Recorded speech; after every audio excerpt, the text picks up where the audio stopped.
Chapter खून की कसम। रेहान ने अपने मन में एक बहुत ही पक्का फैसला किया कि यहां से वापस जाने के बाद वो सबसे पहला काम यही करेगा। वो अपने इस हेलमेट के अंदर एक हाईटेक वॉइस मॉड्यूलेटर जरूर लगवाएगा, बिल्कुल उसकी पुरानी दुनिया के बैटमैन की ही तरह। पर उसे समझ नहीं आ रहा था कि वो बैटमैन जैसा वॉइस मॉड्यूलेटर आखिर कहां ढूंढेगा। चारों तरफ फैले उस भयानक सन्नाटे में रेहान बिल्कुल चुपचाप खड़ा था। रेहान को इस तरह से गहरी सोच में डूबा और चुप देखकर मीरा ने आखिरकार उस खामोशी को तोड़ा। मीरा ने उस अजीब सूट और हेलमेट वाले रेहान की तरफ उम्मीद भरी नजरों से देखा और पूछा, तो सुपर हीरो, क्या तुम बता सकते हो कि अब हमें किस दिशा में जाना चाहिए? मीरा का यह सवाल सुनकर रेहान ने अपने डरावने हेलमेट के पीछे कुछ पल के लिए गहराई से सोचा। उसे रोहित और उन मॉन्स्टरों को ट्रैक करने के लिए किसी ऐसे की जरूरत थी जो उनका ठिकाना पहले से ही जानता हो। फिर रेहान ने अपना सिर घुमाकर पास ही खड़े देवांश की तरफ देखा और अपनी उसी बनावटी और भारी आवाज में आदेश देते हुए कहा, उस बिलोटे को बाहर निकालो। ये अजीब सा शब्द सुनकर एक सेकंड के लिए तो देवांश भी पूरी तरह से हैरान रह गया। उसने अपनी भौहें सिकोड़ी और सोचने लगा कि रेहान अचानक इस घने जंगल में किस बिलौटे की बात कर रहा है। पर फिर अगले ही पल उसके दिमाग की बत्ती जली और उसे तुरंत कुछ याद आया।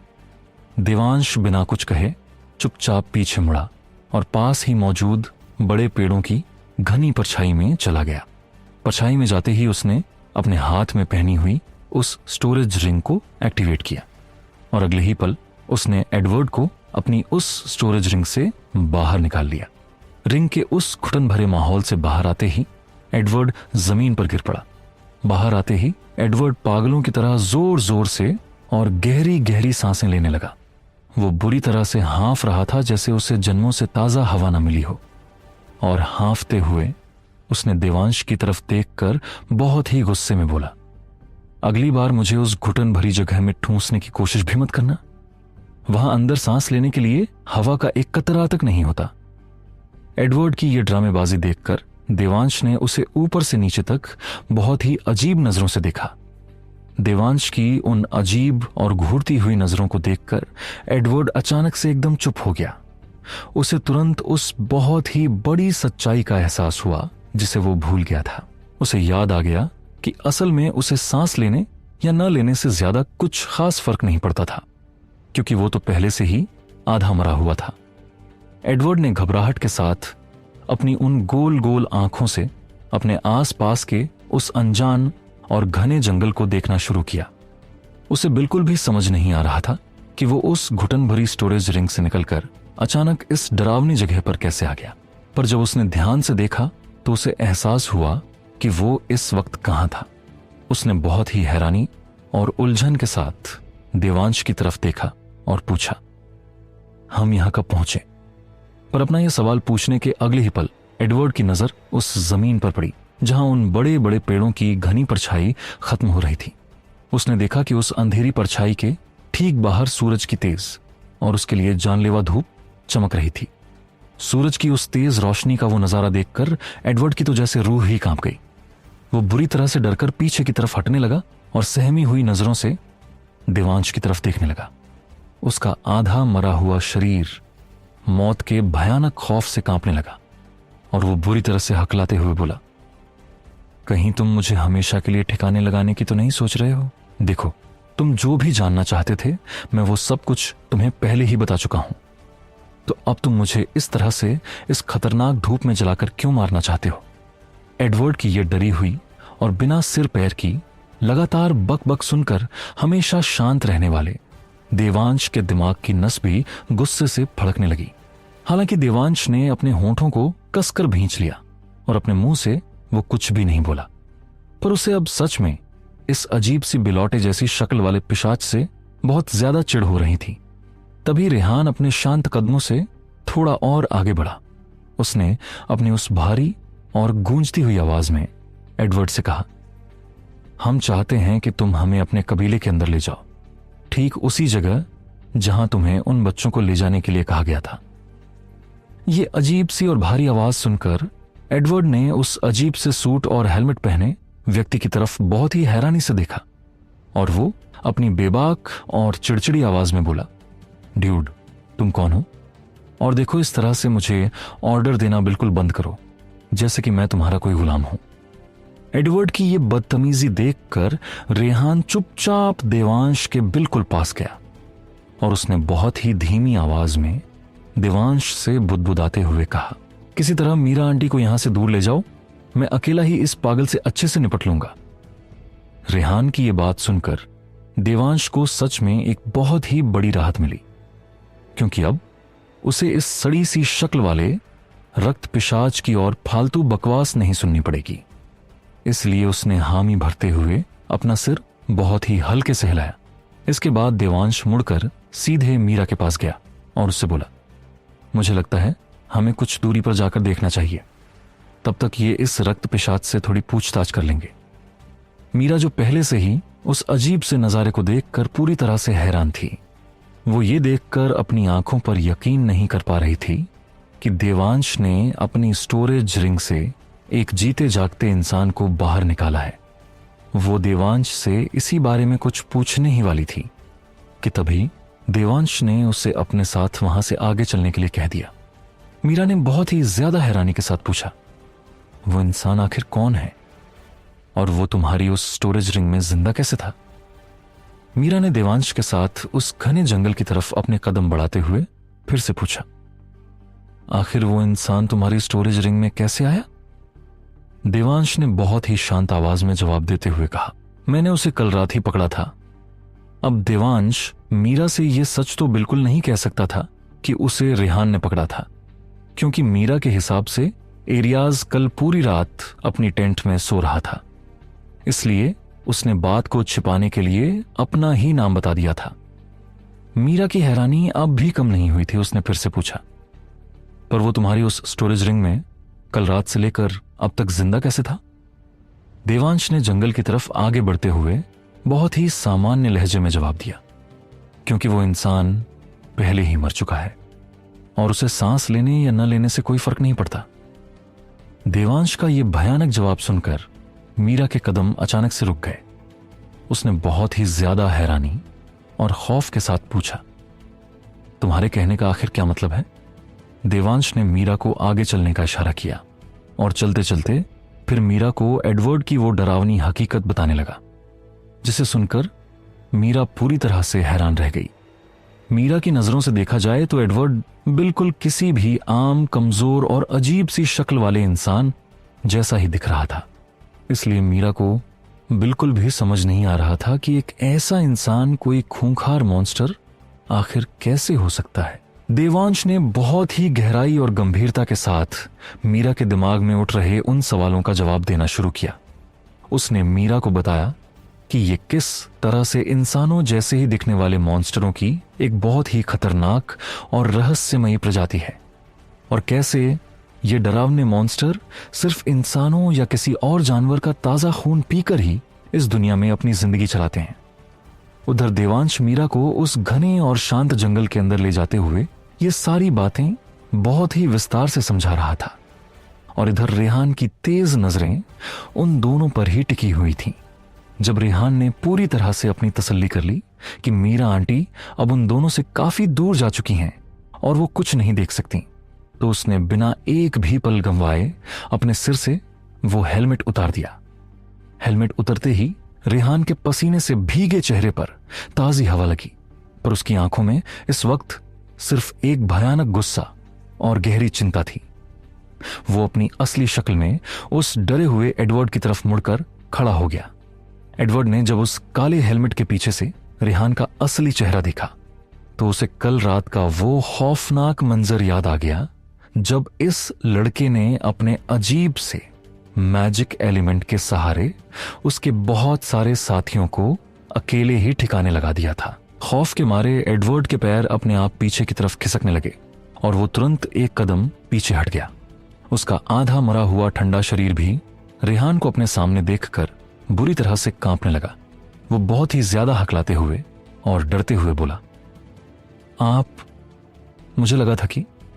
पर रेहान के पास अब उसकी कोई भी फालतू की बकवास सुनने का बिल्कुल भी वक्त नहीं था। रेहान ने उसकी बात पूरी होने से पहले ही उसे बीच में ही बहुत ही सख्ती से रोक दिया और अपनी असली लेकिन बहुत ही ठंडी और खतरनाक आवाज में आदेश देते हुए कहा, मुझे तुम्हारे कबीले में जाना है, बिना कोई भी चालाकी किए वहां जाने का सीधा रास्ता बताओ। रेहान का यह सीधा आदेश सुनकर एडवर्ड की तो जैसे ऊपर की सांस ऊपर और नीचे की सांस नीचे ही रह गई। उसने अपनी गोल गोल आंखों से बहुत ही ज्यादा हैरानी और गहरी घबराहट के साथ पूछा, मेरे कबीले में जाना है, पर क्यों? एडवर्ड का यह बेवकूफी भरा सवाल सुनकर रेहान के सब्र का बांध लगभग टूट ही गया। उसने बहुत ही ज्यादा गुस्से से अपने दांत पीसते हुए और अपनी मुट्ठियां कसते हुए कहा, क्योंकि तुम्हारे कबीले के लोग अभी कुछ देर पहले मेरे कुछ दोस्तों को उठाकर अपने साथ ले गए हैं और मुझे कुछ भी करके उन्हें सही सलामत और जिंदा वापस लाना है। रेहान की यह बात सुनकर एडवर्ड बुरी तरह से डर गया और उसके चेहरे का बचा खुचा रंग भी पूरी तरह से उड़ गया। वो अपने दोनों हाथ हवा में हिलाते हुए घबराहट में पीछे हटते हुए बोला, पर हम किसी भी बाहरी व्यक्ति को अपने कबीले के अंदर नहीं ले जा सकते। हमने अपने कबीले और अपनी प्रजाति की रक्षा के लिए एक बहुत खून की कसम खाई है। अगर हम में से कोई भी उस कसम को तोड़ेगा या किसी बाहरी को हमारा रास्ता बताएगा तो वो खून की कसम उसे उसी वक्त अंदर से जलाकर राख का ढेर बना देगी। एडवर्ड के मुंह से उस जानलेवा जादुई कसम और राख हो जाने वाली बात सुनकर रेहान के कदम वहीं रुक गए। वो एक बहुत ही गहरी उलझन में पड़ गया था। उसके सामने जैसे एक बहुत ही बड़ी और कभी न टूटने वाली दीवार खड़ी हो गई थी। रोहित और बाकी बच्चों की जान खतरे में थी, पर वहां तक पहुंचने का इकलौता रास्ता बंद हो चुका था और अब रेहान को कुछ भी समझ नहीं आ रहा था कि वो इस मुसीबत में आगे क्या करे। रेहान उस घने जंगल के सन्नाटे में खड़ा बहुत ही गहरी उलझन में डूब गया था। उसे सच में कुछ भी समझ नहीं आ रहा था कि रोहित और बाकी बच्चों को बचाने के लिए अब वो आगे क्या करे। पर तभी अचानक रेहान के दिमाग के अंदर उसके सिस्टम की वो जानी पहचानी और महिला की ठंडी मशीनी आवाज गूंज उठी। सिस्टम ने रेहान की उस गहरी उलझन को दूर करते हुए एक बहुत ही चौंकाने वाला रास्ता सुझाया और कहा, होस्ट, मैं इस रक्त पिशाच की यह खतरनाक खून की कसम बहुत ही आसानी से तोड़ सकता हूं। इस खून की कसम के पूरी तरह टूटने के बाद ये एक आजाद पिशाच बन जाएगा, जिसके बाद इसे अपने बड़ों या कबीले का कोई भी आदेश मानने या उनके पीछे पीछे जाने की बिल्कुल भी जरूरत नहीं पड़ेगी। आप अगर चाहो तो इस पिशाच को अपने एक वफादार साथी के रूप में अच्छी तरह से ट्रेन भी कर सकते हो सकता है कि भविष्य की किसी बड़ी मुसीबत में ये आपके कुछ काम आ जाए। सिस्टम की यह बात सुनकर रेहान के चेहरे पर छाई वो गहरी निराशा एकदम से गायब हो गई। उसके दिल में एक नई उम्मीद जाग उठी और उसने अपने मन ही मन बहुत ज्यादा खुशी के साथ सिस्टम से पूछा, सिस्टम, क्या तुम सच में ऐसा कर सकते हो? रेहान का यह उत्सुकता से भरा सवाल सुनकर सिस्टम ने अपनी उसी शांत और मशीनी आवाज में तुरंत जवाब दिया, हाँ बिल्कुल, होस्ट, मैं ऐसा कर सकता हूं। इस जादुई कसम को तोड़ने के लिए मुझे बस इसके खून की बनावट में थोड़ा सा बदलाव करना होगा, जिसके लिए मुझे आपसे सिर्फ और सिर्फ 1 लाख मैजिक पॉइंट्स की जरूरत है। सिस्टम के मुंह से जैसे ही 1 लाख मैजिक पॉइंट्स की वो भारी भरकम कीमत निकली तो रेहान के चेहरे पर आई वो सारी खुशी अगले ही पल हवा के झोंके की तरह एकदम गायब हो गई। उसका दिल जो अभी उम्मीद से धड़क रहा था वो एक ही झटके में बैठ गया और उस खुशी की जगह एक बहुत ही भयानक और तेज गुस्से ने ले ली। उसने अभी अभी इतनी जानलेवा मेहनत करके कुछ मैजिक पॉइंट्स कमाए थे और सिस्टम बिना कोई रहम खाए एक ही झटके में उसके 1 लाख मैजिक पॉइंट्स लूटने की फिराक में था। चैप्टर एक नई प्रजाति का जन्म, भाग 1। रेहान के चेहरे पर आई वो सारी खुशी अगले ही पल हवा के झोंके की तरह एकदम गायब हो गई। उसका दिल जो अभी उम्मीद से धड़क रहा था वो एक ही झटके में बैठ गया और उस खुशी की जगह एक बहुत ही भयानक और तेज गुस्से ने ले ली। उसने अभी अभी इतनी जानलेवा मेहनत करके कुछ मैजिक पॉइंट्स कमाए थे और सिस्टम बिना कोई रहम खाए एक ही झटके में उसके 1 लाख मैजिक पॉइंट्स लूटने की फिराक में था। सिस्टम के मुंह से 1 लाख मैजिक पॉइंट्स की वो भारी भरकम कीमत सुनकर रेहान का अपने दिमाग पर से काबू पूरी तरह हट गया। रेहान को ऐसा लगा जैसे किसी ने उसके सीने पर एक बहुत ही जोरदार मुक्का मार दिया हो। वो एकदम से अपना आपा खो बैठा और उस भयानक सन्नाटे को चीरते हुए बहुत ही जोर से चिल्लाया, 1 लाख। उस शांत और खौफनाक जंगल में रेहान की वो अचानक निकली भयानक चीख सुनकर सामने खड़ा एडवर्ड बुरी तरह से डर गया। एडवर्ड का वो आधा मरा हुआ और ठंडा शरीर भी रेहान की उस तेज आवाज से एक पल के लिए कांप उठा, क्योंकि रेहान उस भारी गुस्से में ये बात पूरी तरह से भूल गया था कि उसे सिस्टम से अपने मन के अंदर ही बात करनी थी, न कि सबके सामने इस तरह पागलों की तरह जोर से चिल्लाना था। रेहान को अपनी आंखें कसकर बंद करके इस तरह जोर से चिल्लाता देख एडवर्ड खौफ के मारे एक कदम और पीछे हट गया। उसे लगा कि शायद रेहान का दिमाग पूरी तरह से खराब हो गया है और वो अब उसे जान से मार देगा। उसने अपनी सहमी और कांपती हुई आवाज में रेहान से पूछा, 1 लाख? 1 लाख क्या?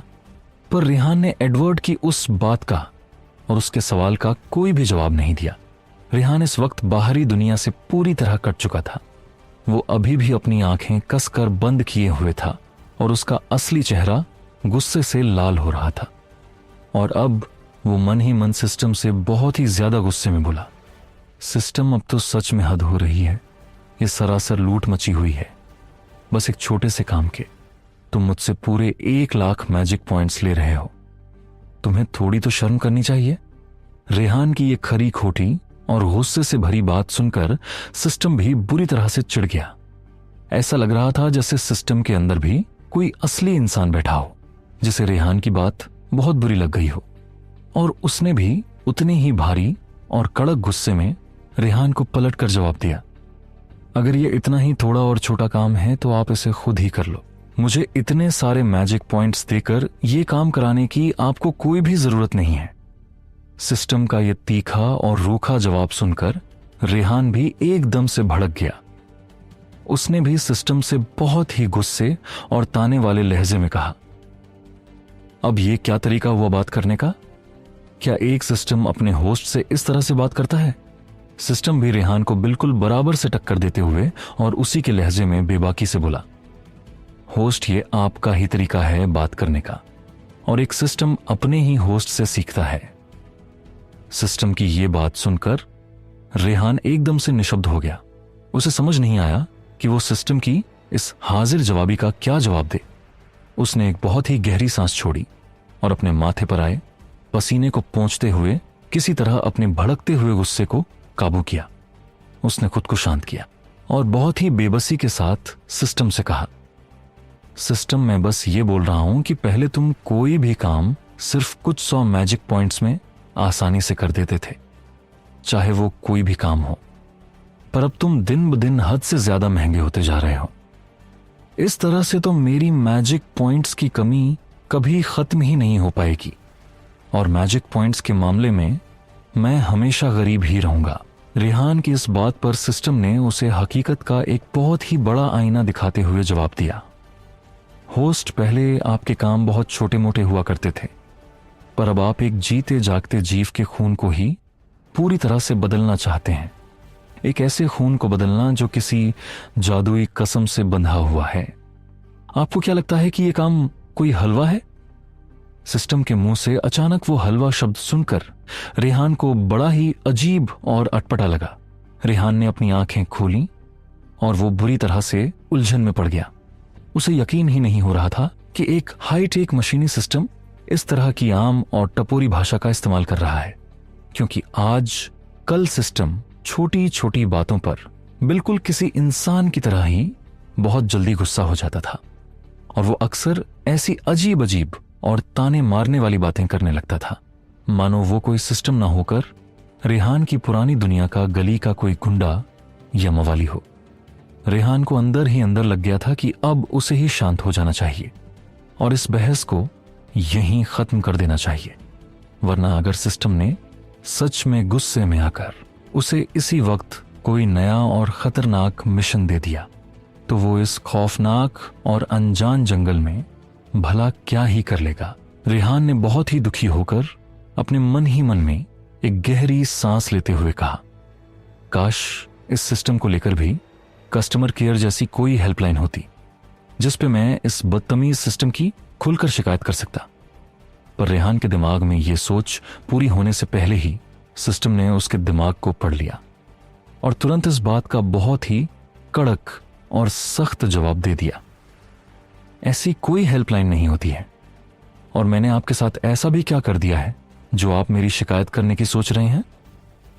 सिस्टम का यह सख्त रवैया देखकर रेहान बुरी तरह से घबरा गया और उसने तुरंत अपनी बात पलटते हुए कहा, कुछ नहीं, वो तो बस। रेहान अब अंदर से काफी मायूस हो गया था क्योंकि उसे 1,00,000 पॉइंट्स जाने का दर्द सता रहा था। उसने बहुत ही धीमी आवाज में लगभग गिड़गिड़ाते हुए सिस्टम से कहा, सिस्टम, क्या कुछ मैजिक पॉइंट्स कम नहीं हो सकते? प्लीज थोड़ा तो डिस्काउंट दे दो। 1,00,000 मैजिक पॉइंट्स सच में बहुत ही ज्यादा है। सिस्टम ने रेहान की इस बात का तुरंत बहुत ही गहराई और गंभीरता से जवाब देते हुए कहा, होस्ट, 1,00,000 मैजिक पॉइंट्स एक रक्त पिशाच का खून साफ करने के लिए बहुत कम है। अगर आप जरा ध्यान से सोचें तो हम इस वक्त इस पिशाच से इसका वो गहरा और जादुई संबंध तोड़ रहे हैं, एक ऐसा संबंध जो इसे दशकों से किसी की आज्ञा मानने के लिए पूरी तरह से प्रतिबद्ध कर रहा है। हम इसके पूरे शरीर में से उसका वो पुराना और इन्फेक्टेड खून हमेशा के लिए बाहर निकाल रहे हैं।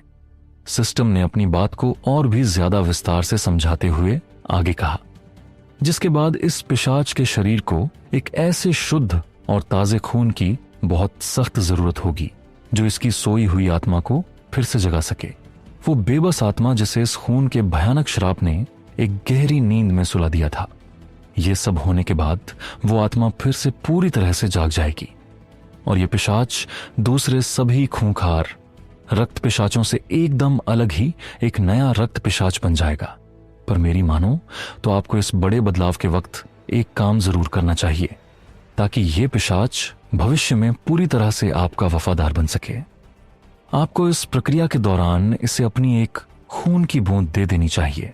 अपनी एक खून की बूंद देने की यह अजीब बात सुनकर रेहान पूरी तरह से हैरान रह गया। उसे बिल्कुल भी समझ नहीं आ रहा था कि सिस्टम आखिर उसे क्या कहना चाहता है। उसने अपनी आंखों को सिकोड़ा और बहुत ही ज्यादा हैरानी और गहरी उलझन के साथ सिस्टम से पूछा, मेरे खून की एक बूंद? भला मेरे खून की एक बूंद की यहां क्या जरूरत है? सिस्टम ने रेहान की इस उलझन को दूर करते हुए उसे बहुत ही गहराई से उस पिशाच के शरीर का विज्ञान समझाना शुरू किया। होस्ट, जब दशकों पहले ये एक आम इंसान से खूंखार रक्त पिशाच बनाया गया था, उस वक्त इसके शरीर और खून के अंदर एक बहुत ही भयानक इन्फेक्टेड खून डाला गया था और वही इन्फेक्टेड और श्रापित खून इसके एक रक्त पिशाच बनने का सबसे बड़ा कारण है। सिस्टम ने अपनी बात को और भी ज्यादा बारीकी से समझाते हुए आगे कहा, पर अब जब इसका वो पुराना और गंदा खून पूरी तरह से बदला जाएगा तो उस वक्त इसके कमजोर शरीर को जिंदा रहने के लिए एक बहुत ही शुद्ध और शक्तिशाली खून की सख्त जरूरत होगी। अगर इस प्रक्रिया में इसे किसी आम इंसान का या किसी मॉन्स्टर का साधारण खून दे दिया गया तो यह पिशाच वापस से एक कमजोर आम इंसान में बदल सकता है, जिससे इसकी असली उम्र के हिसाब से यह तुरंत ही बूढ़ा होकर यहीं आपके सामने तड़प कर मर जाएगा।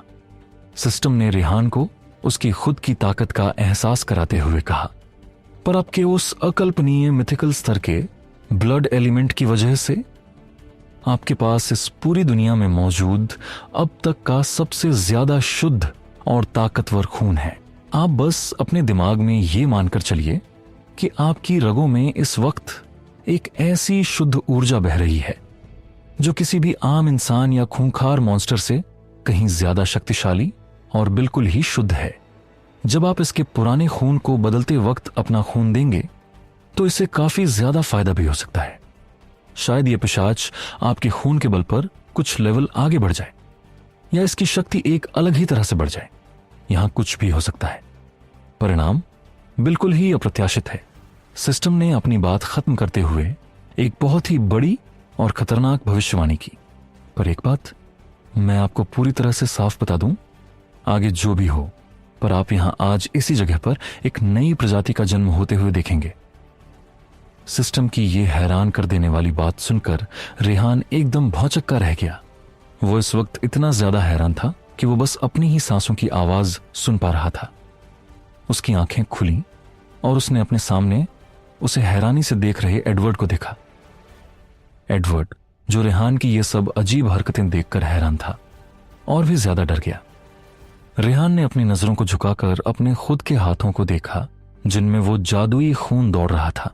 रेहान ने अपने सपनों में भी कभी नहीं सोचा था कि अपने ब्लड एलिमेंट को जगाने के बाद उसका खून इतना ज्यादा शक्तिशाली हो गया होगा कि वो अपने उसी खून की महज एक बूंद से इस दुनिया में एक बिल्कुल ही नई प्रजाति को जन्म दे सके।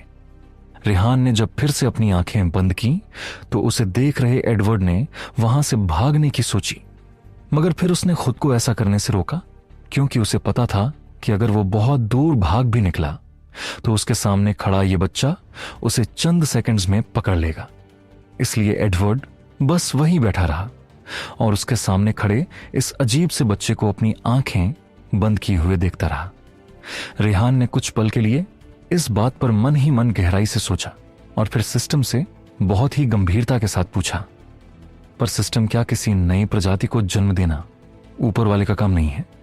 रेहान का यह भारी और दार्शनिक सवाल सुनकर सिस्टम ने बहुत ही शांत और सुलझी हुई आवाज में जवाब दिया, होस्ट, मेरे कहने का मतलब बिल्कुल भी वो नहीं था। हां, बिल्कुल, इस दुनिया में हर चीज के पीछे ऊपर वाले की मर्जी ही शामिल है, पर उसी ने अलग अलग यूनिवर्स के अलग अलग नियम बनाए हैं। सिस्टम के मुंह से अचानक ये अलग अलग यूनिवर्स सुनकर रेहान के दिमाग में जैसे एक धमाका सा हुआ। उसके रोंगटे खड़े हो गए और उसने बहुत ही ज्यादा हैरानी से पूछा, तो क्या इस यूनिवर्स के अलावा भी और दूसरी यूनिवर्स हैं? रेहान का ये बड़ा और रहस्यमयी सवाल सुनकर सिस्टम एकदम से पूरी तरह चुप हो गया। सिस्टम को इस तरह रहस्यमयी ढंग से खामोश देखकर रेहान की उत्सुकता और भी ज्यादा बढ़ गई। उसके दिल में अपनी पुरानी दुनिया और अपने पुराने जीवन की यादें ताजा हो गईं। उसने एक बार फिर से जोर देकर और बहुत ही बेताबी से पूछा, बोलो, सिस्टम चुप क्यों हो गए? क्या इस यूनिवर्स के अलावा भी कोई और यूनिवर्स है? और क्या मेरी पिछली दुनिया जहां से मैं आया हूं वो किसी और यूनिवर्स का हिस्सा है? काफी देर के उस सन्नाटे के बाद सिस्टम ने अपनी उसी मशीनी आवाज में बहुत ही संभल कर जवाब दिया, होस्ट, इस तरह की उच्च स्तर की जानकारी तक मेरी पहुंच अब भी बिल्कुल भी नहीं है। आपको इस तरह की उच्च जानकारी तक पहुंच पाने के लिए मुझे कई बार अपग्रेड करना होगा। अपग्रेड की बात सुनकर रेहान ने बहुत ही ज्यादा हैरानी और हल्की सी झल्लाहट से कहा, कई बार अपग्रेड? कई बार से तुम्हारा क्या मतलब है सिस्टम? सिस्टम ने बहुत ही ठंडे, कड़क और रूखे लहजे में जवाब देते हुए कहा, कई बार से मेरा मतलब कई बार ही है। सिस्टम का ये गोलमोल और बात को बीच में ही काटने वाला जवाब सुनकर रेहान ने गुस्से से अपना मुंह बना लिया और उसने बेबसी में हार मानते हुए अपने मन ही मन बोला, छोड़ो, जाने दो, अभी ये जो जरूरी काम सामने है उस पर ही ध्यान देते हैं। तभी सिस्टम एक बार फिर अपनी उसी पुरानी बात पर लौट आया और रेहान के जले पर नमक छिड़कते हुए बोला, तो क्या होस्ट, आप इस रक्त पिशाच के खून को साफ करने के लिए मुझे 1,00,000 मैजिक पॉइंट्स का भुगतान करने के लिए तैयार हैं? चैप्टर, एक नई प्रजाति का जन्म, भाग दो, छोड़ो, जाने दो, अभी ये जो जरूरी काम सामने है उस पर ही ध्यान देते हैं। तभी सिस्टम एक बार फिर अपनी उसी पुरानी बात पर लौट आया और रेहान के जले पर नमक छिड़कते हुए बोला, तो क्या होस्ट, आप इस रक्त पिशाच के खून को साफ करने के लिए मुझे 1,00,000 मैजिक पॉइंट्स का भुगतान करने के लिए तैयार हैं? रेहान ने भारी मन से सिस्टम की वो लूटने वाली बात सुनी। उसने अपने दिल पर जैसे एक बहुत ही भारी पत्थर रखा और अपना मन मारकर बहुत ही बेबसी और दुखी आवाज में कहा, ठीक है, ले लो 1,00,000 मैजिक पॉइंट्स। रेहान के मुंह से यह सुनते ही सिस्टम जैसे खुशी के मारे एकदम चहक उठा।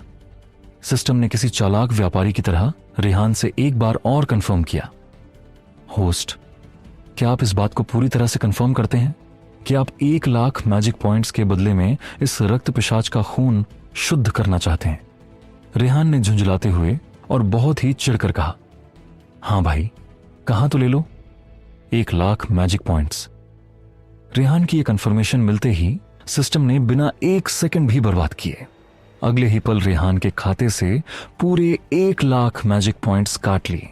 इतने सारे पॉइंट्स कटने के बाद अब रेहान के पास 4,31,480 मैजिक पॉइंट्स ही बचे थे। तभी सिस्टम ने अपनी उसी मशीनी आवाज में रेहान को अगला निर्देश दिया, होस्ट, अब आप अपना एक हाथ इस रक्त पिशाच के सीने पर रखिए। सिस्टम का यह आदेश सुनकर रेहान अपने शांत कदमों से एडवर्ड की तरफ आगे बढ़ा। रेहान को इस तरह अपनी तरफ बढ़ता देख एडवर्ड बुरी तरह से घबरा गया। उसका आधा मरा हुआ ठंडा शरीर कांपने लगा और वो पीछे हटते हुए बोला, ये आप क्या कर रहे हैं? देखो, मुझे जाने दो, मैं तो बस अपने कबीले का ऑर्डर फॉलो कर रहा था। मैंने सच में आज तक किसी भी इंसान को कोई चोट नहीं पहुंचाई है। मैं सच में एक बहुत ही अच्छा वैम्पायर हूं, मुझे मत मारो। पर रेहान ने एडवर्ड की इस पालतू बक पर बिल्कुल भी ध्यान नहीं दिया। वो सीधा एडवर्ड के बिल्कुल पास पहुंचा और अपना सीधा हाथ बढ़ाकर उसने अपना हाथ एडवर्ड की ठंडी छाती पर रख दिया। एडवर्ड पहले तो रेहान के इस तरह पास आने से बहुत ज्यादा घबराया, पर जब उसने देखा कि रेहान ने बस अपना हाथ उसकी छाती पर रखा है तो उसे कुछ पल के लिए अपनी मौत का डर तो लगा, मगर जब रेहान ने कुछ देर तक उसकी छाती से हाथ नहीं हटाया तो फिर उसके अजीब से दिमाग में कुछ और ही वाहियात ख्याल आया और वो अब और भी ज्यादा डरते हुए और झिझकते हुए बोला, देखो, मुझे पता नहीं कि तुम्हारे क्या और कैसे अजीब अजीब शौक हैं, पर मैं तुम्हें साफ बता दूं कि मुझे अब भी लड़कियों में ही इंटरेस्ट है। हां, मुझे लड़कों में भी इंटरेस्ट है, पर सिर्फ एक आम दोस्त की तरह। तुम जो चाहते हो मैं वो बिल्कुल भी नहीं कर सकता। उससे तो अच्छा है कि तुम मुझे अभी के अभी मार ही डालो। एडवर्ड की ये वाहियात बकवास सुनकर रेहान ने झटके से अपनी आंखें खोली और गुस्से से एडवर्ड की उस अजीब सी बिलौटे जैसी शक्ल को अपने सामने देखा। रेहान ने बहुत ही गंदा सा मुंह बनाते हुए और चिढ़ते हुए कहा, अबे 5 मिनट के लिए क्या तू अपना मुंह बंद नहीं रख सकता है? और कुछ भी फालतू बोलने से पहले थोड़ा सोचा तो कर। तुझे क्या मैं ऐसा वैसा लगता हूं? रेहान की यह बात सुनकर एडवर्ड ने रेहान की चिकनी त्वचा को देखा, जिसे देखकर कोई भी लड़की तक शर्मा जाए, और फिर तुरंत पलटकर बड़ी ही मासूमियत से जवाब दिया, तो फिर इस तरह से मेरी छाती को क्यों सहला रहे हो? यह सुनकर रेहान का खून खौल उठा और उसने बहुत ही गुस्से से एडवर्ड को घूरा। उसने अपनी एक उंगली अपने होठों पर रखकर एडवर्ड को बिल्कुल चुप रहने का इशारा किया। एडवर्ड भी रेहान के चेहरे पर वो भयानक गुस्सा देखकर एकदम शांत हो गया। इसके बाद रेहान ने एक गहरी सांस ली और अपना ध्यान भटकाने से रोकने के लिए फिर से अपनी आंखें बंद कर लीं। आंखें बंद किए हुए रेहान मन ही मन बहुत ही गहरी बेबसी के साथ सोच रहा था, अगर मुझे अपना एक साथी ही बनाना था तो मुझे कोई ढंग का पिशाच क्यों नहीं मिला? इस बड़बोले बिलौटे के बदले तो कोई भी चल जाता। रेहान अभी अपने मन में यह सब सोच ही रहा था कि तभी एक बहुत ही अजीब घटना घटी। उसके सीधे हाथ से एक बहुत ही शुद्ध और चमकदार सफेद ऊर्जा निकलकर एडवर्ड के ठंडे शरीर के अंदर जाने लगी। जैसे ही वो तेज सफेद ऊर्जा रेहान के हाथ से निकलकर एडवर्ड के शरीर की रगों में पहुंची, एडवर्ड की वो गोल गोल आंखें खौफ और दर्द के मारे एकदम से पूरी तरह फैल गईं और अगले ही पल वो उस शांत जंगल को चीरते हुए एक बहुत ही जोरदार और भयानक आवाज में चिल्लाया। एडवर्ड के गले से निकली वो दर्दनाक चीख इतनी ज्यादा जोरदार और भयानक थी कि दूर जंगल के अंदर खड़े देवांश और मीरा ने भी उस खौफनाक चीख को बिल्कुल साफ साफ सुना, और वो दोनों ही उस भयानक आवाज को सुनकर घबराते हुए पागलों की तरह वापस रेहान की तरफ भागने लगे। इधर रेहान ने देखा कि जहां पर उसने अपने हाथ से एडवर्ड की छाती को छुआ था, वहां की जगह अब आग की तरह से जल रही थी, और इसी भयंकर जादुई जलन की वजह से अब एडवर्ड पागलों की तरह जोर जोर से चिल्ला रहा था। वो दर्द से तड़पते हुए वहीं जमीन पर यहां वहां बुरी तरह लौट रहा था।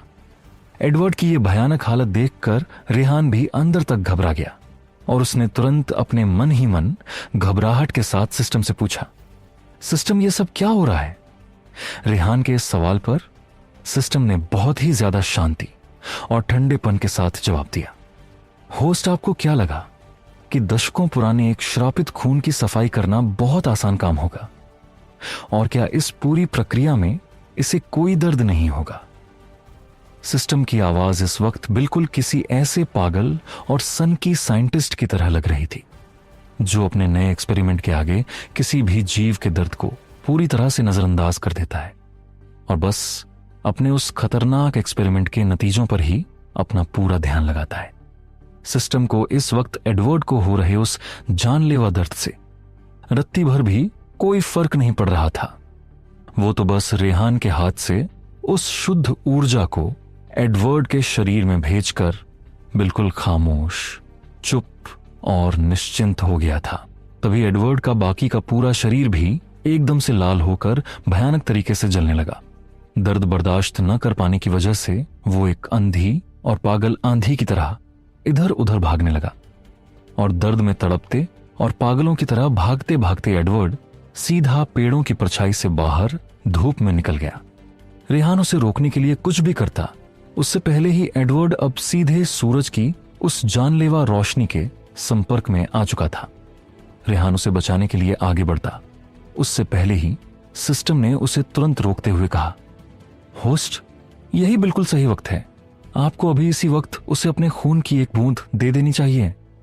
रेहान ने सूरज की उस तेज धूप में जिंदा जलते और तड़पते हुए एडवर्ड की तरफ देखा और बेबसी से पूछा, अब इस जलते हुए शरीर में खून देने लायक बचा ही क्या है?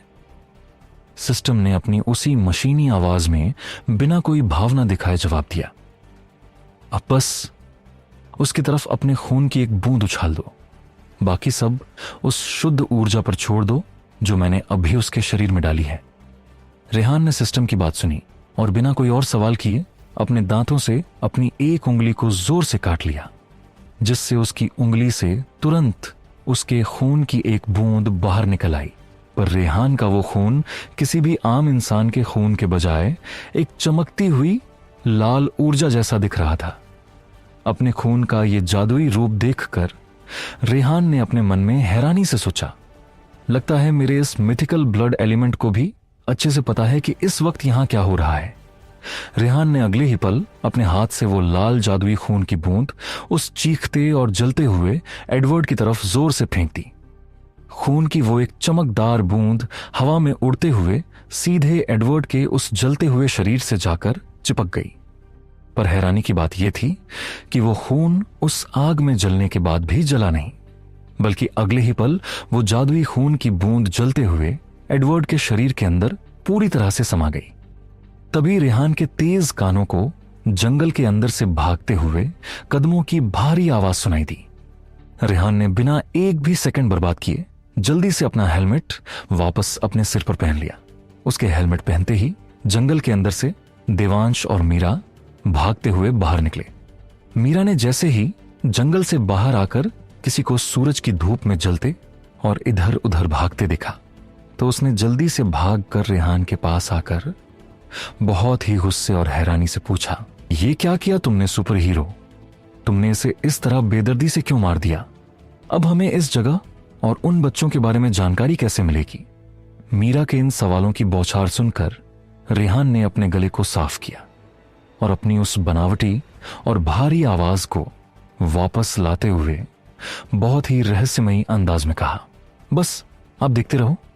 रेहान की वो नकली और गूंजती हुई भारी आवाज सुनकर मीरा ने उसे बड़ी ही अजीब और तीखी नजरों से देखा। मीरा की उन नजरों को देखकर ऐसा लग रहा था मानो अब उसे इस हेलमेट वाले व्यक्ति के इस तरह अजीब आवाज में बोलने से बहुत ज्यादा चिढ़ होने लगी हो। रेहान ने भी अपने उस काले हेलमेट के पीछे से तिरछी नजर से अपनी मीरा आंटी के उस गुस्से वाले चेहरे को देखा और वो बिना कुछ और बोले चुपचाप थोड़ा आगे बढ़कर मीरा से काफी दूर जाकर खड़ा हो गया। सूरज की उस तेज और जानलेवा धूप में एडवर्ड का शरीर अब एक जिंदा मशाल की तरह धू धू करके जल रहा था। उसकी वो भयानक और दर्दनाक चीखें साइलेंट वैली के उस डरावने सन्नाटे को बुरी तरह से चीर रही थीं।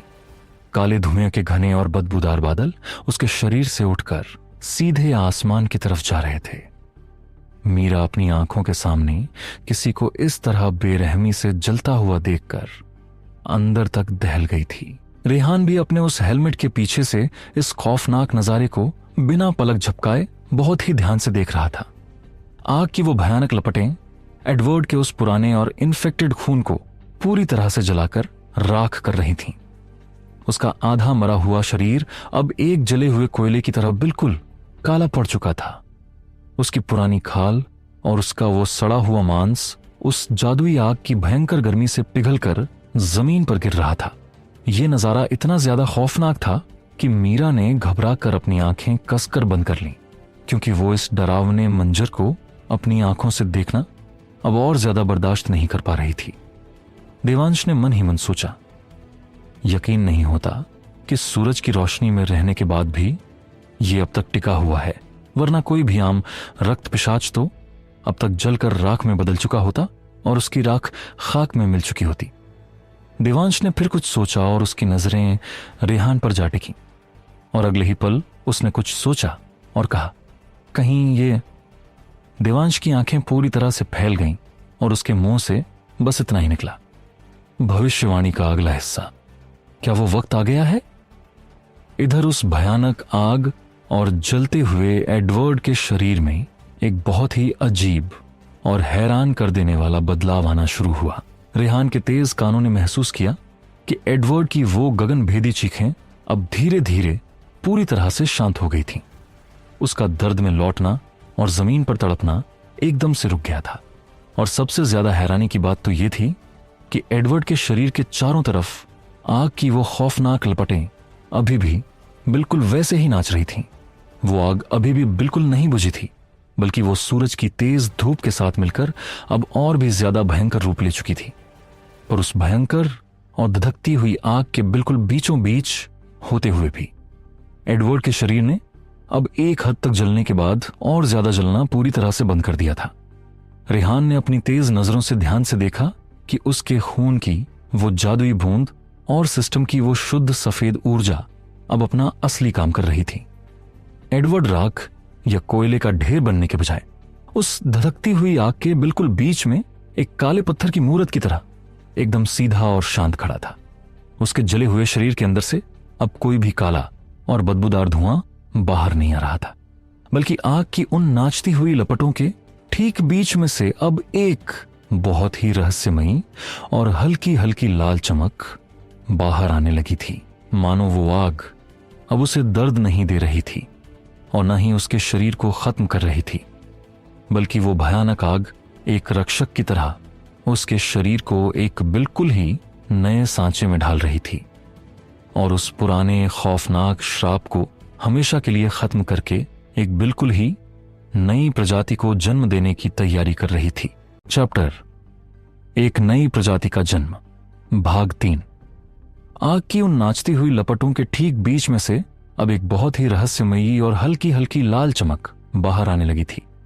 मानो वो आग अब उसे दर्द नहीं दे रही थी और न ही उसके शरीर को खत्म कर रही थी, बल्कि वो भयानक आग एक रक्षक की तरह उसके शरीर को एक बिल्कुल ही नए सांचे में ढाल रही थी और उस पुराने खौफनाक श्राप को हमेशा के लिए खत्म करके एक बिल्कुल ही नई प्रजाति को जन्म देने की तैयारी कर रही थी। उस धधकती हुई आग के बिल्कुल बीचों बीच एडवर्ड का वो जला हुआ काला शरीर अब एक पत्थर की मूर्त की तरह शांत खड़ा था। और फिर रेहान ने अपनी आंखों से एक बहुत ही अकल्पनीय और जादुई नजारा देखा। धीरे धीरे एडवर्ड के शरीर की वो कोयले जैसी जल चुकी काली खाल में अब किसी सूखे छिलके की तरह दरारें आने लगी थीं। रेहान ने देखा कि सिस्टम की वो शुद्ध सफेद ऊर्जा और उसके खून के एक बूंद की लाल ऊर्जा अब पूरी तरह से अपना काम कर रही थी। वो दोनों जादुई ऊर्जाएं एडवर्ड के शरीर के अंदर किसी चमकते हुए धागे की तरह तेजी से दौड़ रही थीं। सफेद ऊर्जा उसकी जली हुई मांसपेशियों और हड्डियों को अंदर से फिर से बुन रही थी और वो लाल ऊर्जा उन मांसपेशियों के ऊपर नई नसों का एक पूरा जाल बिछा रही थी। ये नजारा किसी भी आम इंसान की सोच और समझ से बिल्कुल परे था। आग की लपटों के बीच एडवर्ड के शरीर की वो जली हुई काली पपड़ी अब राख बनकर हवा में उड़ने लगी थी। जैसे जैसे वो काली राख उसके शरीर से झड़कर नीचे गिर रही थी, वैसे वैसे उसके नीचे से एकदम नई और सही त्वचा बाहर आ रही थी। उसका वो दुबला पतला शरीर जो कुछ देर पहले पूरी तरह से जल चुका था, वो अब पहले की तरह ही एकदम सही आकार ले रहा था। मीरा अपनी जगह पर बुत बनकर खड़ी इस अकल्पनीय नजारे को देख रही थी। उसकी आंखें इतना अद्भुत नजारा देखकर बिल्कुल फैल गई थी, क्योंकि उसने अपनी पूरी जिंदगी में किसी मॉन्स्टर को सूरज की धूप और आग के बीच इस तरह फिर से पुनर्जीवित होते हुए नहीं देखा था। मीरा पूरी तरह से सुन्न पड़ गई थी और उसे अपनी आंखों पर बिल्कुल भी यकीन नहीं हो रहा था। वहीं दूसरी तरफ देवांश की नजरें बिना पलक झपकाए बस एडवर्ड के उस बदलते हुए शरीर पर ही टिकी हुई थीं। देवांश का चेहरा पूरी तरह से गंभीर था और वो बहुत ही गहराई से उस जादुई ऊर्जा को महसूस कर रहा था। उसके दिमाग में अभी भी बस वही भविष्यवाणी वाली बात घूम रही थी। और इधर रेहान अपने उस हेलमेट के पीछे से एकदम खामोश खड़ा था। वो भी अंदर ही अंदर पूरी तरह से हैरान था कि उसके खून की महज एक बूंद ने एक जलकर राख हो चुके शरीर को किस तरह से फिर से जोड़ दिया था।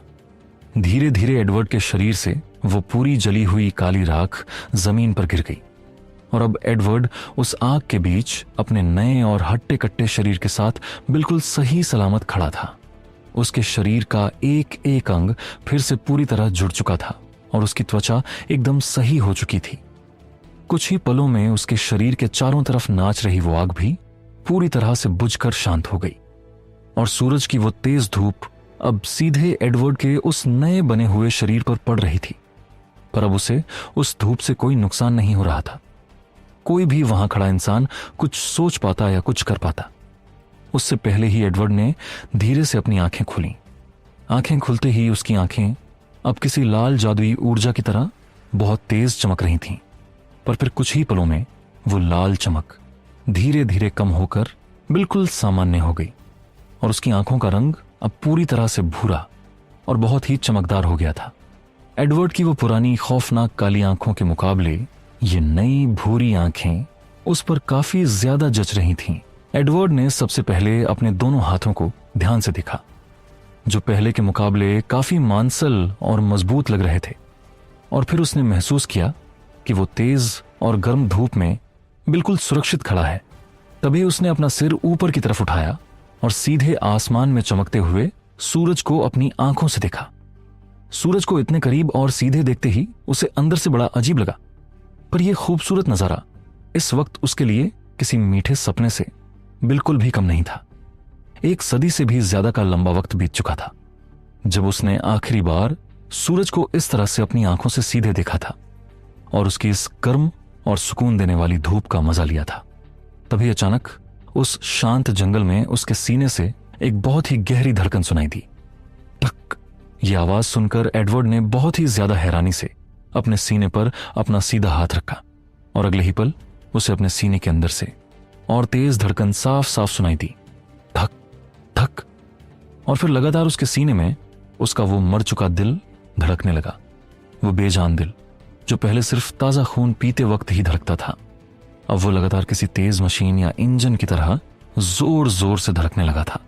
ढक ढक ढक धक धक धक। एडवर्ड ने जब इस तरह तेज धूप में खड़े हुए अपने जिंदा दिल की धड़कन को अपनी हथेलियों से महसूस किया तो भावनाओं के समंदर में डूबकर उसकी आंखों में अचानक आंसू आ गए। एडवर्ड ने जब रोते हुए अपने उन आंसुओं को अपने हाथ लगाकर देखा तो वो बस पानी जैसे एकदम साफ थे, जो कि इस वक्त उसके लिए एक और बहुत ही बड़ी हैरानी की बात थी, क्योंकि जब से वो एक खून का प्यासा रक्त पिशाच बना था, तब से जब भी वो दर्द में रोया था तो उसकी आंखों से हमेशा सिर्फ खून के आंसू ही निकले थे। मगर इतने लंबे वक्त के बाद उसकी आंखों से इस तरह साफ पानी जैसे आंसू निकलना उसके लिए किसी चमत्कार और वरदान से कम नहीं था। ये छोटी छोटी और मामूली सी बातें शायद किसी भी आम इंसान के लिए इतनी ज्यादा मायने नहीं रखती थीं, मगर एडवर्ड जो पिछले 100 सालों से भी ज्यादा वक्त से इन सब खूबसूरत चीजों से पूरी तरह वंचित था, उसके लिए ये सारी बातें इस दुनिया की सारी दौलत और खजाने से भी कहीं ज्यादा कीमती थीं। एडवर्ड अपने इस नए और ताकतवर शरीर में हुए जादुई बदलावों को लेकर काफी ज्यादा हैरान था। साथ ही वो उस पुरानी घुटन भरी जिंदगी से आजाद होकर अंदर से बहुत खुश भी था। उसने अपनी नजरें उठाकर अपने बिल्कुल सामने देखा। उसके ठीक सामने 3 जीते जागते इंसान खड़े हुए थे। मगर आज एक बहुत ही अजीब और सुकून देने वाली बात हो रही थी। पहले जब भी वो किसी इंसान को देखता था तो उसे उनका खून पीने की एक तेज लालसा महसूस होती थी, जिस बर्दाश्त करना उसके लिए काफी मुश्किल होता था। पर आज उसे उन तीनों इंसानों को देखकर वो पागलपन से भरी लालसा बिल्कुल भी महसूस नहीं हो रही थी। हाँ, एक बहुत ही हल्की सी खून की प्यास जरूर थी उसके अंदर, मगर खून की वो प्यास इतनी ज्यादा हल्की और कमजोर थी कि एडवर्ड उसे बहुत ही आसानी से नजरअंदाज कर सकता था। अब वो किसी श्राप या अपनी भूख का गुलाम बिल्कुल नहीं था। एडवर्ड के उस नए और तीखे चेहरे पर अचानक से ही एक बहुत ही सुकून भरी मुस्कान आ गई, पर उसकी उन नई भूरी आंखों से अभी भी वो साफ आंसू लगातार बह रहे थे। इधर रेहान की आंखों के ठीक सामने हवा में सिस्टम की नीली स्क्रीन पर लगातार एक के बाद एक कई सारे नोटिफिकेशन आ रहे थे। रेहान ने अपने दिमाग से सबसे पहले आए उस चमकते हुए नोटिफिकेशन को खोला, जिसे खोलते ही सिस्टम की महिला जैसी मशीनी आवाज उसके दिमाग में जोर से गूंजी। बधाई हो होस्ट, आपने एक बिल्कुल ही नई प्रजाति का जन्म होते हुए अपनी आंखों से देखा है। उसके ठीक नीचे एक और नया नोटिफिकेशन नीली रोशनी में चमक रहा था। रेहान ने उसे भी खोल दिया। बधाई हो होस्ट, आपके ब्लड एलिमेंट की अकल्पनीय शक्ति से एक नई प्रजाति का जन्म हुआ है। इस नई प्रजाति का नाम है डे वॉकर। रेहान ने बहुत ही ज्यादा हैरानी से उस नए और अनोखे नाम को देखा और फिर उसने बिना अपना वक्त गंवाए उसके बाद वाला अगला नोटिफिकेशन भी तुरंत खोल दिया, जिसके बाद एक बार फिर से सिस्टम की वो ठंडी आवाज उसके दिमाग में गूंजी। बधाई हो होस्ट, आपको एक वफादार डेवॉकर सेवक मिला है जो मरते दम तक सिर्फ और सिर्फ आपके लिए ही पूरी तरह से वफादार रहेगा। सिस्टम की ये सारी बड़ी बड़ी बातें सुनकर रेहान को काफी ज्यादा हैरानी हुई, मगर इन सब के बीच उसने सबसे पहले एक बहुत ही जरूरी काम किया। उसने अपने सामने बिना कपड़ों के नंगे खड़े एडवर्ड को कपड़े देने के लिए धीरे से देवांश से कहा, क्योंकि अब वहां मौजूद सभी लोगों की वो शुरुआती हैरानी और जिज्ञासा धीरे धीरे कम होने लगा था और अब सबका ध्यान एडवर्ड के उस बिना कपड़े वाले गठीले और मांसल शरीर पर ही जा रहा था। जब मीरा आंटी और रेहान ने इस अजीब और शर्मनाक बात पर ध्यान दिया तो उन्होंने तुरंत अपनी नजरें दूसरी तरफ फेर लीं। एडवर्ड को भी ये देखकर बड़ा ही अजीब लगा कि जो लोग उसे अभी इतनी ज्यादा दिलचस्पी और हैरानी से घूर रहे थे, उन्होंने अचानक अपनी नजरें क्यों फेर लीं। पर जब अचानक से एडवर्ड का खुद का ध्यान अपने उस नंगे जिस्म पर गया तो वो शर्म और घबराहट के मारे एक झटके में बहुत ही जोर से चीख पड़ा, आह! और वो तुरंत अपने दोनों हाथों से अपने उस नंगे जिस्म को छिपाने और ढकने की पूरी कोशिश करने लगा। वो इस तरह से घबरा रहा था मानो वो कोई बहुत ही कमजोर अबला नारी हो जिसे सब लोग सरेआम घूर रहा हो। और वो घबराते हुए बहुत ही जोर से चिल्लाकर बोला, खबरदार, जो किसी ने भी इस तरफ देखने की हिम्मत की, मैं बता रहा हूं तुम्हारे लिए ये बिल्कुल भी अच्छा नहीं होगा। देखो, एक बेबस आदमी, मेरा मतलब एक वैम्पायर की मजबूरी का इस तरह फायदा बिल्कुल नहीं उठाना चाहिए। एडवर्ड ने अपने हाथों से खुद को ढकते हुए रेहान की तरफ देखा, जो अब भी अपनी आंखें एक बड़े से पेड़ के ऊपर ही टिकाए हुए था और उसकी तरफ बिल्कुल नहीं देख रहा था। पर एडवर्ड की बकवास अभी खत्म नहीं हुई थी। वो बोला, और तुम लड़के, देखो, तुमने मेरे साथ जो भी किया हो, पर एक बात अच्छे से जान लो, मुझे सच में लड़कों में कोई भी दिलचस्पी नहीं है। मुझे अब भी सिर्फ लड़कियां ही पसंद हैं। एडवर्ड की ये वाहियात और फालतू बकवास सुनकर रेहान ने अपनी नजरें हटाए बिना ही उस पेड़ की तरफ देखते हुए एक गहरी सांस ली और रेहान ने बहुत ही ज्यादा चिढ़ते हुए अपने मुंह बनाते हुए कहा, यह बिलौटा अब भी बिल्कुल नहीं सुधरा।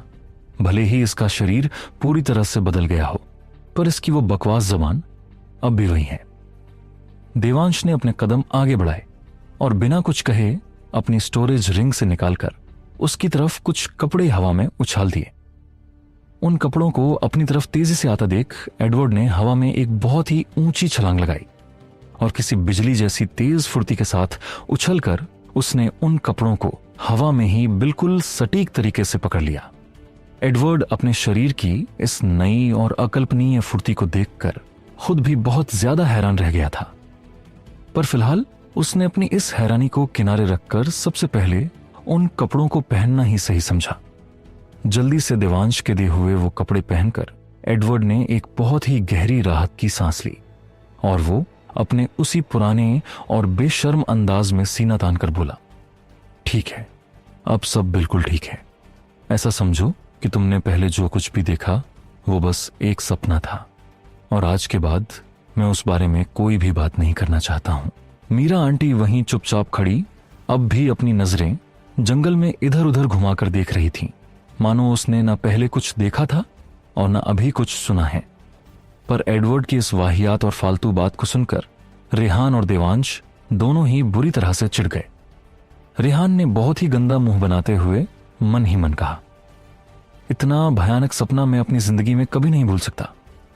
उस बारे में सोचकर ही रेहान के पूरे शरीर के रोंगटे खड़े हो गए और वो अपना सड़ा सा मुंह बनाते हुए बहुत ही जोर से अपनी उसी भारी और गूंजती हुई आवाज में बोला, वहीं बनावटी और भारी आवाज जो उसे मीरा आंटी की वहां मौजूदगी की वजह से निकालनी पड़ रही थी, बकवास बंद करो और अपना मुंह बंद करके चुपचाप खड़े रहो।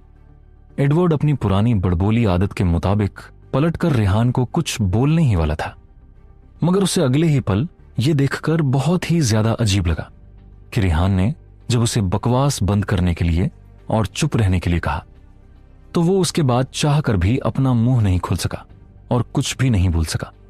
उसका मुंह अब बिल्कुल ही बंद हो गया था, मानो उसकी आवाज ही हमेशा के लिए चली गई हो। अपनी लाख कोशिशों और गले पर पूरा जोर लगाने के बावजूद भी उसके मुंह से एक भी शब्द बाहर नहीं निकला। चैप्टर एक सेवक। रेहान ने जब उसे बकवास बंद करने के लिए और चुप रहने के लिए कहा तो वो उसके बाद चाहकर भी अपना मुंह नहीं खोल सका और कुछ भी नहीं बोल सका। उसका मुंह अब बिल्कुल ही बंद हो गया था, मानो उसकी आवाज ही हमेशा के लिए चली गई हो। अपनी लाख कोशिशों और गले पर पूरा जोर लगाने के बावजूद भी उसके मुंह से एक भी शब्द बाहर नहीं निकला। रेहान ने जब पहली बार हमेशा बकवास करने वाले एडवर्ड को इस तरह एकदम चुप देखा तो वो भी अंदर ही अंदर काफी ज्यादा हैरान रह गया, पर फिर उसने अपनी इस हैरानी को किनारे रखा और अपने मुख्य मिशन पर फिर से अपना पूरा ध्यान केंद्रित करने का सोचा। रोहित और बाकी बच्चों की जान अभी भी खतरे में थी और उनके पास वक्त बहुत कम था, इसलिए रेहान ने अपनी उसी भारी और गूंजती हुई आवाज में एडवर्ड से पूछा, अब बताओ वो जगह कहां है जहां तुम उन बच्चों को ले जाने वाले थे। रेहान का यह सवाल सुनकर एडवर्ड ने बिना एक भी सेकंड सोचे तुरंत ही जवाब दिया, यहां से बस कुछ ही दूरी पर एक बहुत ही बड़ी पहाड़ी श्रृंखला है जहां उन घनी पहाड़ियों के बिल्कुल नीचे सूरज की रोशनी कभी नहीं पहुंच पाती है। वहीं पर वैम्पायरों की वो बस्ती है जहां पर हमें उन बच्चों को पकड़ कर ले जाने का आदेश मिला था। एडवर्ड ने एक ही सांस में ये सारी गुप्त बातें बिना किसी झिझक के बता तो दी, मगर अगले ही पल जब उसे इस बात का एहसास हुआ और वो पूरी तरह से सुन्न हो गया, क्योंकि ये कबीले की एक ऐसी गुप्त बात थी जो किसी भी वैम्पायर को किसी बाहरी व्यक्ति के सामने बोलने की बिल्कुल भी इजाजत नहीं थी। अगर कोई भी वैम्पायर गद्दारी करके ये सब बोलने की कोशिश भी करता तो वो अपनी बात पूरी भी नहीं कर पाता और उस खून की कसम की वजह से वहीं जलकर राख हो जाता। एडवर्ड ने बहुत ही ज्यादा घबराते हुए अपने मन में सोचा, पर पता नहीं कैसे जैसे ही इस बच्चे ने मुझसे वो सवाल किया, मैंने उसे बिना सोचे समझे तुरंत सारा सच बता दिया और इतनी बड़ी गद्दारी करने के बाद भी अब तक मुझे कुछ हुआ भी नहीं है। ये अजीब बात सोचकर एडवर्ड पागलों की तरह बहुत ही ध्यान से अपना पूरा शरीर देखने लगा कि कहीं जादुई आग शुरू तो नहीं हो गई और वो कुछ ही देर में जलकर राख में न बदल जाए। एडवर्ड को इस तरह से हैरान और परेशान देखकर रेहान तुरंत समझ गया कि एडवर्ड आखिर क्या सोच रहा है, इसलिए उसने अपने कदम आगे बढ़ाए और एडवर्ड के बिल्कुल पास जाकर बहुत ही धीमे से कहा, तुम अब वो पुराने वाले पिशाच नहीं रहे। तुम अब पूरी तरह से बदल चुके हो और तुम्हारा मास्टर भी अब बदल चुका है। इसलिए अब तुम सिर्फ वही करोगे जो मैं तुम्हें करने के लिए कहूंगा। रेहान की यह बात सुनकर एडवर्ड की हैरानी का कोई ठिकाना नहीं रहा। उसे बिल्कुल भी समझ नहीं आ रहा था कि अचानक उसके शरीर और दिमाग के साथ ये क्या हो गया है, पर उसे अपने दिल की गहराई में ये बात बहुत अच्छे से पता थी कि उसके सामने खड़ा ये अजीब बच्चा झूठ तो बिल्कुल भी नहीं बोल रहा है। एडवर्ड अपनी इस नई उलझन के बारे में कुछ और सोच पाता उससे पहले ही रेहान ने अपना अगला आदेश देते हुए कहा, हमें वहां का सीधा रास्ता दिखाओ। रेहान के मुंह से यह आदेश निकलते ही एडवर्ड ने बिना कुछ सोचे समझे तुरंत जंगल के एक रास्ते की तरफ अपना हाथ उठाकर इशारा किया और वो अपने आप बहुत ही धीमे धीमे कदमों से उस रास्ते की तरफ आगे बढ़ने लगा। एडवर्ड का दिमाग ये सब नहीं करना चाहता था, पर वो चाहकर भी अपने शरीर को बिल्कुल कंट्रोल नहीं कर पा रहा था और उसका शरीर बिना कुछ सोचे समझे किसी मशीन की तरह रेहान का हर एक आदेश मान रहा था। रेहान ने अपने पीछे खड़े मीरा और देवांश की तरफ देखा। उसकी वो काले हेलमेट के पीछे छुपी हुई आंखें अब एक अलग ही आत्मविश्वास से चमक रही थीं। उसने अपनी उसी भारी और गूंजती हुई आवाज में उन दोनों को दिलासा देते हुए कहा, चलो अब इसके पीछे चलते हैं। यह हमें बिल्कुल सही जगह ले जाएगा, जहां हमें ले जाएंगे सारे बच्चे सुरक्षित मिल जाएंगे। इतना बोलकर रेहान आगे आगे चल रहे एडवर्ड के पीछे उस घने और अंधेरे जंगल के अंदर जाने लगा। रेहान के उन भारी कदमों को आगे बढ़ता देख उसके पीछे पीछे देवांश और मीरा भी चल पड़े। बिना कोई सवाल किए वो दोनों भी उस गहरे रहस्यमयी और सुनसान जंगल के अंदर चले गए। एडवर्ड अपने कदमों को आगे बढ़ाते हुए अभी भी बहुत ज्यादा हैरानी और सदमे में था। उसका शरीर अपने आप आगे बढ़ रहा था, मानो किसी ने उसे किसी अदृश्य और कभी न टूटने वाली जंजीर से बांध दिया हो। उसने चलते चलते पीछे मुड़कर रेहान से बहुत ही परेशान और बेबस होकर पूछा, ये तुमने मेरे ऊपर आखिर कैसा जादू किया है? मेरा खुद का शरीर मेरी बात क्यों नहीं सुन रहा है? रेहान ने चलते चलते हेलमेट के पीछे से अपनी तेज नजरों से उसे घूरते हुए देखा और बहुत ही ठंडे और बेरहम लहजे में जवाब देते हुए कहा, क्योंकि तुम्हारा यह शरीर अब से सिर्फ और सिर्फ मेरी ही बात मानेगा। ये कड़वी और चुभने वाली बात सुनकर एडवर्ड को अंदर ही अंदर बहुत बुरा लगा। उसकी वो नई आजादी की खुशी एक ही पल में हवा के झोंके की तरह गायब हो गई। उसे लगा कि वो एक नर्क से निकलकर दूसरे नर्क में आ गया है और उसने मायूस होते हुए बहुत ही भारी मन से कहा, इस तरह का बिना मर्जी का गुलाम बनकर जीने से तो अच्छा है कि तुम मुझे उसी वक्त मार ही देते।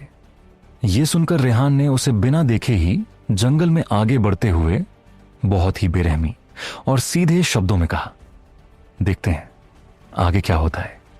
अगर तुम मेरे किसी भी काम नहीं आए तो तुम्हारी ये वाली ख्वाहिश भी मैं बहुत जल्दी पूरी कर दूंगा। रेहान को इस तरह से इतना ठंडा जवाब देते हुए देखकर एडवर्ड पूरी तरह से सहम गया। उसे बिल्कुल समझ नहीं आया कि अब वो इस नई मुसीबत में आगे क्या करे और कैसे बचे। पर इस शांत और डरावने जंगल में हैरान होने वाला सिर्फ अकेला एडवर्ड ही नहीं था। रेहान खुद भी अंदर ही अंदर अपनी इस नई और अजीब चीज को लेकर काफी हैरान था। उसने चलते चलते अपने मन ही मन में सिस्टम से एक बहुत ही जरूरी सवाल पूछा, सिस्टम, क्या एडवर्ड कभी अपनी मर्जी से खुद मेरी बात नहीं मानेगा? क्या मुझे हमेशा उसे इसी तरह से जबरदस्ती आदेश देना पड़ेगा? रेहान का यह सवाल सुनकर सिस्टम ने अपनी उसी शांत मशीनी आवाज में उसे तसल्ली देते हुए कहा, होस्ट, वो अब पूरी तरह से आपके खून से जुड़ चुका है, तो एक ना एक दिन वो आपके लिए अपनी सच्ची वफादारी जरूर दिखाएगा ही। बस आप थोड़ा इंतजार करें और उसे इस नए शरीर और इस नए रिश्ते को समझने के लिए कुछ वक्त दें। रेहान ने फिर एक गहरी सांस ली और सिस्टम से अपना दूसरा सवाल पूछा, वैसे क्या यह खून बदलने के बाद पहले के मुकाबले कुछ मजबूत भी हुआ है? तुमने कहा था कि मेरा खून इसके लिए कुछ न कुछ अच्छा जरूर करेगा। सिस्टम ने बिना कोई वक्त लिए तुरंत जवाब दिया, हाँ होस्ट, ये पहले के मुकाबले काफी ज्यादा मजबूत और ताकतवर हो चुका है। आप खुद अपनी आंखों से इसकी पूरी इंफॉर्मेशन देख सकते हैं। सिस्टम की बात खत्म होते ही अगले ही पल रेहान की आंखों के बिल्कुल सामने हवा में एक जादुई बदलाव हुआ। एक बहुत ही चमकदार सिल्वर स्क्रीन हवा में तैरते हुए खुल गई। उस चमकती हुई सिल्वर स्क्रीन पर एडवर्ड की सारी नई जानकारी बहुत ही साफ साफ लिखी हुई थी। स्पीशीज डे वॉकर, उम्र 123 साल, स्तर level 6, magic element blood element, शक्ति 500, स्पीड 500, स्टेमिना 500, सहन शक्ति 500, बुद्धि 60, माना 1000। हवा में तैरती हुई उस सिल्वर स्क्रीन पर एडवर्ड की ये हैरान कर देने वाली जानकारी देखकर रेहान के कदम एक पल के लिए धीमे हो गए। वो अंदर ही अंदर काफी ज्यादा इंप्रेस हो गया था, क्योंकि एडवर्ड अपनी उस पुरानी और कमजोर हालत में सिर्फ लेवल 2 पर ही था और अब वो उस बदल के बाद सीधा लेवल 6 पर पहुंच गया था। उसने बिना कोई अपनी मेहनत किए सीधे 4 लेवलों की एक बहुत ही बड़ी और अकल्पनीय छलांग लगाई थी, जो कि किसी भी आम इंसान या मॉन्स्टर के लिए काफी अविश्वसनीय बात थी। रेहान को यह सब देखकर अंदर ही अंदर काफी बड़ी राहत मिली कि आखिरकार अब उसके पास इस खतरनाक और जानलेवा मिशन को पूरा करने के लिए एक लेवल 6 के शक्तिशाली व्यक्ति की ताकत भी जुड़ गई थी। इधर दूसरी तरफ स्कूल के बच्चों से भरी वो सभी बसें अब वापसी के रास्ते पर बहुत तेजी से दौड़ रही थीं। वो बसें मीरा, देवांश और रेहान को उसी खतरनाक जगह पर छोड़कर साइलेंट वैली के शांत और डरावने जंगल से होते हुए आगे बढ़ रही थीं। उन सभी बसों के अंदर इस वक्त एक बहुत ही अजीब और भारी सन्नाटा छाया हुआ था। जो बच्चे सुबह आते वक्त बसों में बहुत ज्यादा मस्ती, मजाक और जोर जोर से शोर शराबा कर रहे थे, इस वक्त वो सभी बच्चे अपनी अपनी सीटों पर बुरी तरह से डरे हुए और एक गहरी हैरानी में डूबे हुए बैठे थे। उन्हें कुछ भी समझ नहीं आ रहा था कि अचानक उनकी जिंदगी की इस पहली ट्रिप पर उनके साथ ये क्या भयानक हादसा हो गया था। वो सभी बच्चे आज सच में मरते मरते बचे थे। उन सभी के दिमाग में बस एक ही बात बार घूम रही थी कि अगर वो काले हेलमेट वाला सुपर हीरो सही वक्त पर उन्हें बचाने वहां नहीं आता तो पता नहीं इस वक्त उन सभी बच्चों के साथ उस खौफनाक जंगल में क्या सलूक किया जा रहा होता। वहीं दूसरी तरफ करण, जो अब बच्चों की सुरक्षा के लिए सबसे आगे चल रही बस में बैठ गया था, वो इस वक्त एक बहुत ही गहरी और बड़ी उलझन में फंसा हुआ था। वो बार बार अपनी जेब से अपना फोन निकालकर उसकी स्क्रीन को बहुत ही बेचैनी से देख रहा था, पर उस घने और रहस्यमयी जंगल में अब तक भी उसके फोन में नेटवर्क का कोई भी नामो निशान नहीं था। सिग्नल की एक भी डंडी उसके फोन में नहीं आ रही थी। करण को किसी भी तरह से जल्द अर्जुन को और हंटर एसोसिएशन तक यह बहुत ही जरूरी खबर पहुंचानी थी कि इंसानों जैसे दिखने वाले मॉन्स्टरों की एक खूंखार प्रजाति छुपकर इंसानों की नाक के नीचे इस दुनिया में पनप रही है। करण की उंगलियां बेचैनी से फोन की स्क्रीन पर टैप कर रही थीं और वो बस उस मनहूस जंगल के खत्म होने का इंतजार कर रहा था। पर तभी इसी बेचैनी के बीच करण की नजर अचानक बस के बाहर लगे साइड मिरर पर पड़ी। उसने जैसे ही उस शीशे में पीछे का नजारा देखा तो उसके पैरों तले जमीन खिसक गई। वो अपनी सीट से उछल पड़ा और डरते हुए बहुत ही जोर से चीखा, सबसे पीछे वाली बस कहां गई? करण की हैरानी से फैली आंखें साइड मिरर पर ही टिकी हुई थीं। सबसे पीछे चल रही वो तीसरी बस अब बाकी की दोनों बसों के साथ रास्ते पर नहीं थी। वो बस अचानक पीछे कहीं गायब हो चुकी थी और करण के देखते ही देखते पहली बस के ठीक पीछे चल रही उस दूसरी बस ने अचानक एक बहुत ही खतरनाक और शार्प टर्न लिया। वो बस उस सीधे रास्ते से हटकर अचानक से जंगल की तरफ मुड़ गई और पलक झपकते ही वो तेजी से उस घने जंगल के अंधेरे के अंदर चली गई। करण की वो घबराई हुई चीख सुनकर बस में बैठे सभी डरे हुए बच्चे और टीचर एकदम से अपनी सीटों पर खड़े हो गए। उन्होंने खिड़कियों से बाहर अपना सिर निकालकर पीछे का यह खौफनाक नजारा देखा तो वो सभी हैरानी और डर से जोर जोर से चिल्लाने लगे, बस रोको, बस रोको। उन सभी के कई दोस्त दूसरी बसों में बैठे हुए थे, जिन्हें उनमें से कोई भी कौन नहीं चाहता था। पर करण के चेहरे पर इस वक्त डर की जगह एक बहुत ही सख्त और कठोर भाव आ चुका था। वो जानता था कि यहां रुकने का क्या अंजाम हो सकता है। उसने उन सभी की तरफ पलटकर देखा और बहुत ही कड़क आवाज में कहा, बस नहीं रुकेगी, यहां ऐसा कुछ भी नहीं है जो हम कर सकते हैं।